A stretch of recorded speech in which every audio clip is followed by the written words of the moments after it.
பரமசிவ பர்யங்கம். சௌந்தரிய லகரியின் முதல் ஸ்லோகத்தில் சுவாமியை திரிமூர்த்திகளில் ஒருவராக ஹரிஹர விருஞ்சாதி என்கிற போது அவரால் அம்பாள் பூஜிக்கப்படுகின்றாள். ஆராத்தியம் என்று அவளை அவருக்கும் தெய்வத்தின் ஸ்தானத்தில் ஸ்பஷ்டமாகவே சொல்லி இருக்கிறது.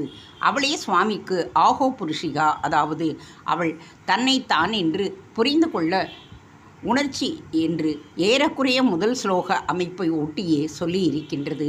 அவரை முழுக்க அம்பாள் தன்னொத்த ஜோடியாக்கி காமேஸ்வரன் என்று வைத்து அவன் மடியில் காமேஸ்வரியாக பத்தினி என்று உட்கார்ந்திருப்பதை அடுத்த ஸ்லோகத்தில் பரமசிவ பர்யங்க சிவாம் என்று சொல்லி இருக்கிறது.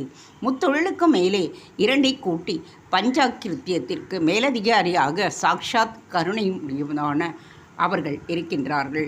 அவள் மாத்திரமே சகுண பிரம்மமாயிருந்து நிர்குண பிரம்மமான அவனில் அப்படியே இழைந்து கொண்டிருக்கும் நிலையை அடுத்த ஸ்லோகம் சொல்லுகின்றது.